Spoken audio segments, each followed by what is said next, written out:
There's a question that most men never ask themselves until it's too late. When did I stop leading myself? Not leading her, not leading the relationship, leading yourself. Because here's what I've learned after talking to dozens of men after divorce. The respect didn't disappear overnight. It eroded, slowly, and it started the moment you stopped being your own man.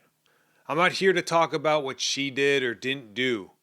I'm here to talk about what you did and what I did. The patterns that cost me my marriage and that I've watched cost other men theirs.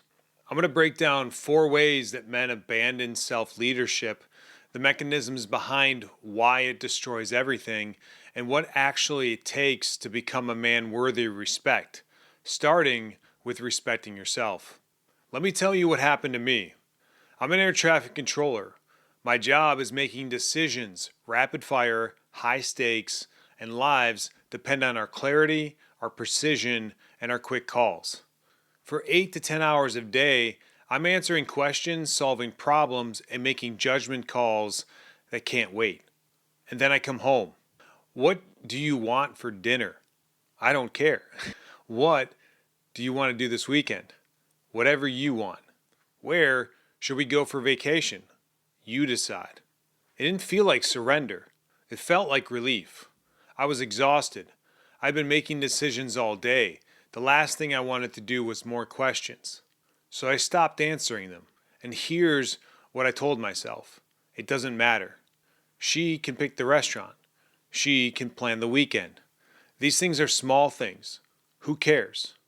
But here's what actually happened. I stopped leading. Not just a relationship, but myself. I stopped having opinions. I stopped caring about the direction of my own life, and I stopped showing up for someone with a vision. I thought I was being easygoing. I was being absent.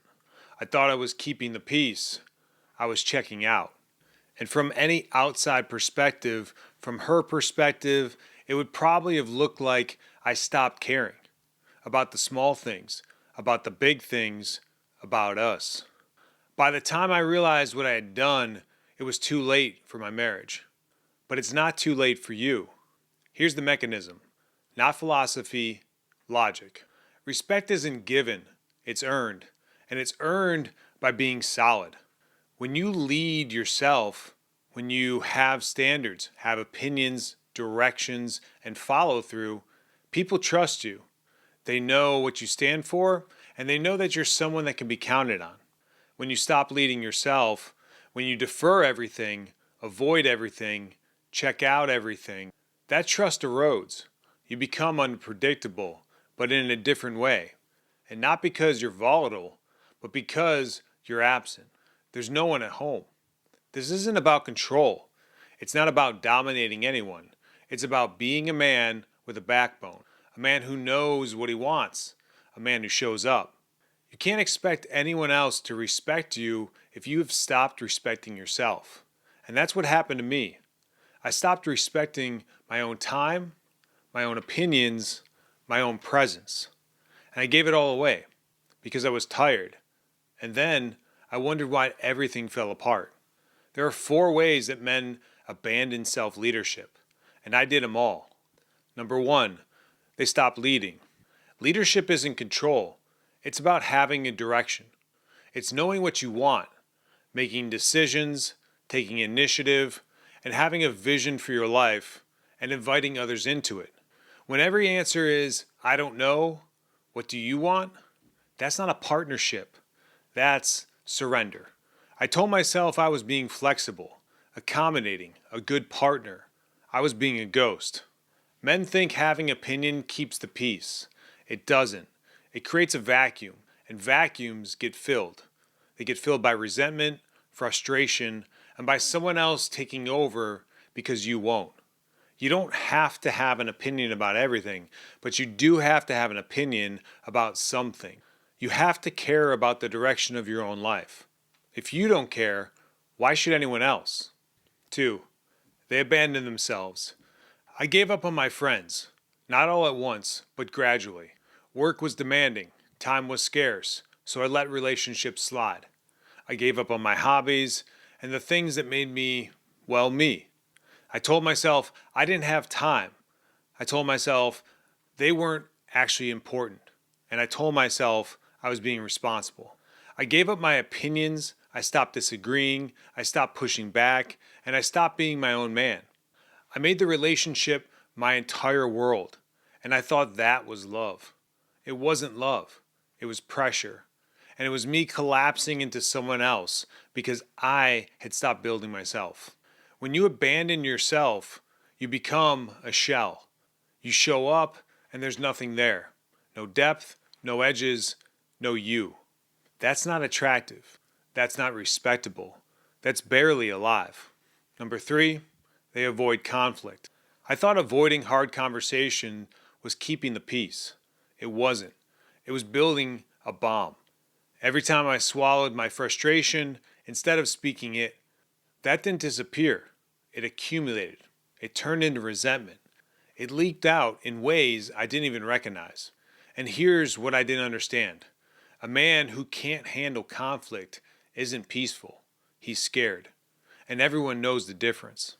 Conflict isn't the enemy. Unspoken conflict is. The stuff that festers because you won't address it, that stuff poisons everything because you're too afraid to have one hard conversation. I avoided conflict because I thought it would keep things stable. And all it did was guarantee an explosion later. Number 4, they let themselves go. Physically, mentally, spiritually. I stopped working out consistently. I stopped investing in my own growth. I stopped being the man I was when things started. I told myself it didn't matter. We were past the dating phase. I didn't need to impress anyone. But it wasn't about impressing anyone. It was about self-respect. When you stop taking care of yourself, you're sending a signal to yourself and to everyone else. And the signal is, I don't matter enough to invest in. If you don't invest in yourself, why would anyone else invest in you? This isn't about being perfect. It's about trajectory. Are you growing or declining? Are you building yourself or letting yourself erode? I was eroding, and slowly. And I didn't even notice it until it was way too late. And here's what I want you to understand. This isn't about her. It never was. It's about you. And it's about me. And it's about the man in the mirror who stopped showing up. You can't control whether anyone else respects you. You can only control whether you are worth respecting. And it starts with respecting yourself, leading yourself, having options, making decisions, investing in your own growth, speaking hard truths instead of swallowing them, and that starts with respecting yourself. Leading yourself, having opinions, making decisions, investing in your own growth, speaking hard truths instead of swallowing them, being someone, not a ghost who drifts through his own life. I lost my self-respect before I lost anything else. The external stuff was just a symptom. Here's who you become when you get this right. You stop wondering why things fell apart and start seeing what was missing. You stop seeking approval and start building something worth approving of. You stop being a man who gets left behind and start being a man who leads. Himself first, then everything else. A man with standards, a man with direction, a man who shows up. That's the rebuilt man. Solid, grounded, and present. Not because anyone demanded it, but because that's who you've decided to be. The work is the same whether she is still there or not. If there's still a chance.